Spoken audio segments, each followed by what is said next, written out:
everyone, welcome back to my channel and welcome to another reading vlog. For February, my sister actually chose my TBR and she chose 6 books for me, and I did end up reading one of those books in January, so it's now down to 5 books. In that video I did promise you guys that I would film a vlog where I actually read the book she chose for me for a week, and so that's what I'm going to do this week. I'm actually already currently in the middle of 2 of the books that she's chosen for me. So I'm in the middle of Practice Makes Perfect by Sarah Adams. I'm about 40% through this right now, and I've also started Consider Me by Becca Mack as an audiobook because it is a really long one and I just don't think that I'm going to be able to read this physically, and I'm only up to page 79 of this so far. I'm literally not that far into it at all, so I am already like a little bit progressed through this video. I have had 2 failed reading vlogs 2 weeks in a row, and so I was reading these for another reading vlog, but that video just didn't work out for me, and so I'm just starting this one completely fresh. Before I actually wanted to get into the reading vlog, I wanted to introduce the sponsor of today's video, which is Wild. I've spoken about Wild before and how much I love their products, and I've been using them for such a long time, and so I always get excited talking about them again. Wild is a brand that uses very clean and natural ingredients in their products, and as someone with very sensitive skin, I love that. Specifically for their deodorants, because sometimes when I use a spray on deodorant I do get really itchy, and I've never had that feeling with Wild's products before. Another one of my favorite things about Wild is that they do not use single-use plastics, and instead they have these reusable cases. This is my favorite one at the moment. It's a reusable deodorant case and it's got little love hearts on it, which is literally perfect for February because it's like the season of love. And they also have so many different scents on the website you can choose from. I literally love all of their scents, to be honest. As well as having little reusable cases for their deodorants, they also have them for lip balms and body washes. I do have the body wash here as an example. Like, look how minimalistic and sleek this case is. I literally love it, and it's been sitting in my shower for the last few weeks since I received this. So if you want to make your first order with Wild, I do have a discount code on the screen, or you can just scan this QR code and it will take you straight to the website and give you that discount. Thank you again so much to Wild for sponsoring today's video. Now that we have gone through all of that, let's just get straight back into the reading vlog. Okay, I thought we could start off the video with a 10-minute reading sprint, which I've been doing in quite a few videos, and I've also had requests to do more. So if you haven't seen me do this yet, I'm just going to put 10 uninterrupted minutes of music on the screen while I read, and if you guys want to pick up a book you can read with me, or you can just skip 10 minutes into the video. But as I said in the intro, I am currently reading Practice Makes Perfect and I'm up to page 138, so let's start our reading.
Okay guys, it is now Sunday night and it is absolutely freezing today, hence why I'm in my hoodie right now. I wanted to give a little bit of a reading update. I haven't actually read anything since Friday when I did like my reading sprint and everything, because yesterday was a very busy day and I'm only getting the chance to pick up my book again now, and I will hopefully finish this today. I'm up to page 215, so I've only got like just over 100 pages left. I'm 65% of the way through. I don't think I mentioned this, but I'm actually mainly reading it on my Kindle because the writing in the book's really small and it's just easier on my Kindle. But I thought I'd explain the synopsis of this book a little bit because I haven't done that so far. So this is actually the like sequel to When in Rome by Sarah Adams, which is another little romance book that I really love. And just to explain a bit of the backstory, the guy from the first book, this is his sister that we're following, and the girl from the first book is like a really famous pop star and has a bodyguard, and that's who the relationship in this book is with. So it's between the bodyguard and the guy from the first book's sister.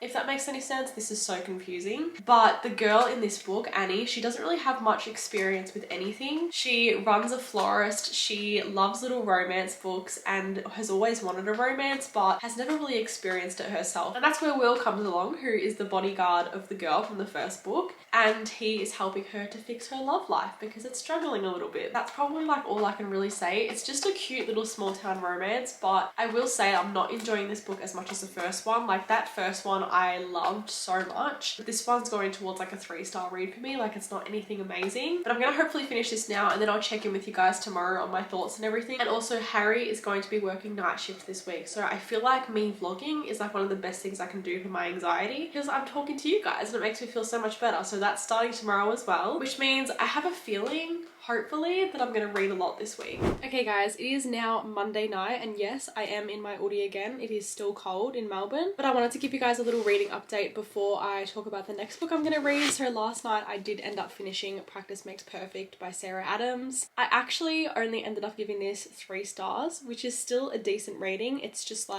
a good book, but this wasn't anything incredible, and I think that if I wasn't in such a massive slump I would have enjoyed it a lot more. But unfortunately I just for some reason didn't connect to the characters in this book, even though Annie from this book, like I loved her character in the first book. Like I was so excited to see her story and I feel like I really related to her personality, and I did in this as well. But I just feel like the dynamic and their relationship wasn't as like believable to me. I couldn't really like feel their chemistry. I was getting bored. It was very like repetitive, and yeah, it just wasn't like that good in my opinion. When in Rome was like a 5-star read, but obviously as I just said I rated this one 3 stars. Obviously I'm also still listening to Consider Me as an audiobook, but I haven't really had time to listen to that, so I don't really have an update there. But these are the other 3 books that are on my TBR for February that I have left. So the first one is The Unmaking of June Farrow by Adrienne Young. This is just like a little YA fantasy, I believe. I think it's like a very magical sort of world, and I feel like it's something that could definitely help to get me out of my slump. Then we have Immortal Dark by Tigist Germa. I think this is like a vampire sort of romance fantasy. I don't even really know what to consider this, but this one I'm very intimidated by, so I'm not going to be starting this today. And then the other option I have is Cruel is a Light by Sophie Clark. This is the ARC edition, but the real book is out now. This one's just intimidating because it is quite long. Like it's almost at like the 500 page mark, and I don't know if I want to commit to that yet. So for that reason, I have decided to go with The Unmaking of June Farrow. It's only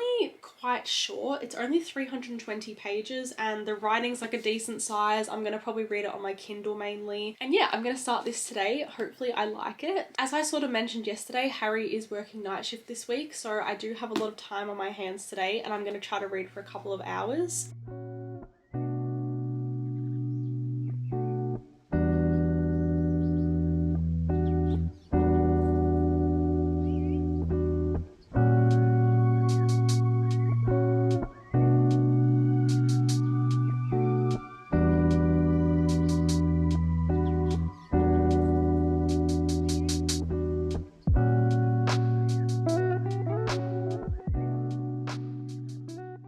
Okay, so obviously a couple of days ago I started reading The Unmaking of June Farrow. I started it on Monday, didn't read anything Tuesday, and it is now Wednesday. It's 5:30 p.m. already. I have been sitting here reading this for about the last hour or so, and I'm actually like 40% of the way through, so I'm up to page 134 and I'm really enjoying it so far. I'm going to try to explain what's happening. I wouldn't say this is necessarily a fantasy. I think it's more like magical realism. It kind of gives me the same vibes as like The 7 Year Slip. It has sort of like a bit of a time travel aspect to it. So we're following this girl called Farrow who lives in a town called Jasper, and when she was a lot younger, her mother Susanna Farrow had disappeared, and so she was raised by her grandmother. And at the start of this book, her grandmother actually dies, and she ends up kind of investigating her mum and like the past and when she disappeared, and she ends up having this vision of a red door, and everything just starts kind of going on from there. I can't really say anything else because it kind of just spoils the story, and I feel like this is the kind of book that you need to go into blind with not many expectations. I have like no idea what to expect. I have no idea where this is going to go. Like, I feel like there's going to be a romance element, but I don't know who it's going to be with. Like, I've got no idea whatsoever, but I'm really liking the story. I'm loving the world that it's set in. Like, I feel like, as I said, it's very magical, it's very fairy tale like, and I'm definitely going to sit here and binge the whole thing today.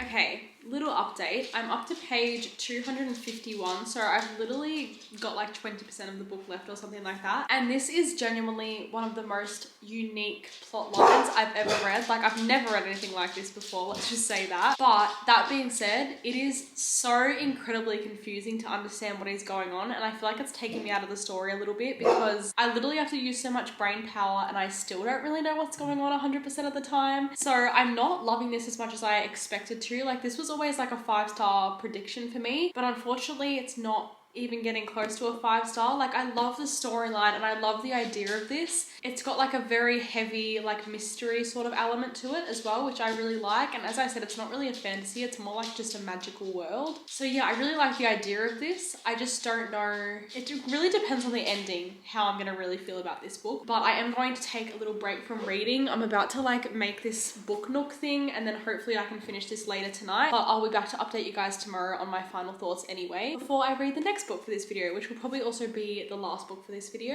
but we will have to see. Okay, excuse how I look. I am literally so tired. I got home from work today and took a nap straight away, but I actually have quite a big update. So obviously my last update, I said that I was going to try to finish the Unmaking of Farrow, and I did end up finishing that yesterday. I think I said that like 2 days ago, but I didn't film anything yesterday, so I did end up finishing this. I ended up giving this 3.5 stars, and considering I was thinking this was going to be a 5-star read, it is a little bit disappointing. I do think this is such a beautiful story. Like, the relationship between the two characters, like, they had so much history. As I said, it was like kind of a time travel sort of romance, and I really liked their relationship. I loved the ending so much. I just wish that I connected to the story and characters more, because I feel like I was a little bit confused for a lot of it. Not to say 3.5 stars is not a good rating, obviously that's still a pretty good rating, but I was kind of just expecting a 5-star read. In other news, I decided to DNF Consider Me by Becca Mack. I DNF'd this like probably almost a week ago now, but I've just been forgetting to talk about it. And it's funny because I remember someone telling me that I wasn't going to like this book, and I was like, no, like, I'm still going to try it. I think I will. But unfortunately they were correct. This whole book they were just talking about, I don't want my video to be taken down. Yeah, he was just like the typical player, and I was literally like 100 pages in and I was like, literally nothing is happening between these two characters. Like, that is all they're talking about, and it was just making me uncomfortable. I really didn't like it. So I did decide to DNF, considering it's a 500-page book. I was not going to subject myself to the end of this. The last of the update, I did start reading Cruel as the Light yesterday, and I'm definitely not going to finish this in this video because this video does need to be up in 2 days. But I did read a little bit of this. I got up to page 50, but that being said, it's a little bit confusing. So I'm going to explain. The start of the book, this map is absolutely stunning. Like, I am obsessed. So this is like pretty much following, I think they're like demon slayers pretty much, and it's in the Vatican Empire, and it's set in Rome, I believe. So it's very like historical sort of vibes, and there's like all of this information, and then there's like all of these like different information things about like the level of demons that there are in this, if that makes any sense. So it's a lot to get my head around, and I did see a review saying that people were confused with like the point of view that they were in, like the writing's a little bit confusing, and I do definitely agree with that. So it is taking a lot of brain power, hence why I only ended up reading 50 pages yesterday. But hopefully today I can get more into it and start understanding it more, because I think if I do, I will really like it. But yeah, that's all for now. I'm actually going to go to my mum's right now for a couple of hours, so I'm not going to be back till later. So I'll be back later.